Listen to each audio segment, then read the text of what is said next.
Bu Azərbaycan rap səhnəsində nələr oxunulmadı, nələr söylənilmədi.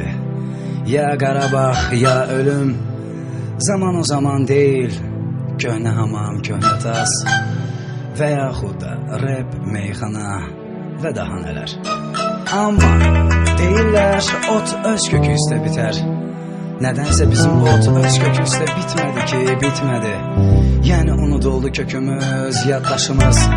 Axı hanı bizlərə yazılan muğam dünyası, hanı bizlərin tariximizin izi, hanı deyin, hanı bu millətin kökü irsi, deyin görüm hanı millətin yaddaşı, hanı bu millətin yolunda şəhid gedənlərin analarının göz yaşı. Necə qanlı tarixi yaşayan Qarabağımızın şikəstəsi, bəs bu bizim muğamın şahı sayılan hanı o xanan səsi. Buydumu keçmişimizə qiymətimiz, məgər buydumu kökümüzə hörmətimiz, əcdadlarımızın qanla qoyduğu bizim üçün iz bu mu? Necür yazacağı gələcək üçün kitabı, necür verəcəyi gələcək nəsilə cavabı, deyəcəyi güzeyrin qaynayan nəfəsindən qalan göz bu mu? Anaların laylasından yaranım oğam, yurdumun oduyla odlanım oğam, kökümüzə can verib canlanım oğam, dillərdə solubdur niyə?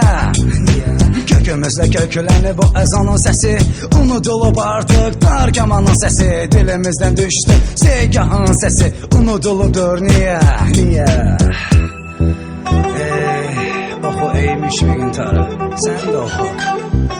Nə qədər ki səni sevmir çoxu, amma nə qədər ki ölməz səsin var və səni anlamır çox insanlar.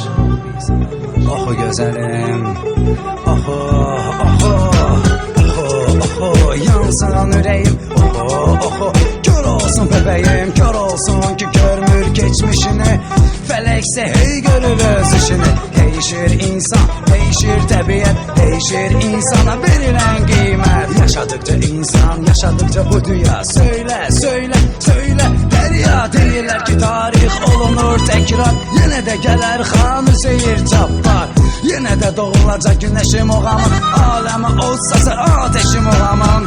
Əlimizdə bayrağımız, dilimizdə unudulmaz segahımız, deyəcəyik hər zaman, hər zaman, yaşa, yaşa Azərbaycan. Ölənə qədər olacaqsan mənim, anamın anasısan, mənim ana vətənim. Sən mənə verdin anamın laylasını, sən mənə bəxş etdin muğamın dünyasını. Eşidək torpaq, nə qədər ki sağam, nə qədər ki borcluyam, nə qədər ki varam, ağlayıram sən üçün, güləcəm sən üçün, yaşayıram sən üçün, öləcəm sən üçün. Nə qədər bu mahnılarınla yanasan, alışasan dərya. Amma bu torpağa bir daha xanları, üzeyirləri yetişdirəcək və ölməz muğam öz səsi ilə bizi bir daha keçmişimizə qaytarar. Bir daha.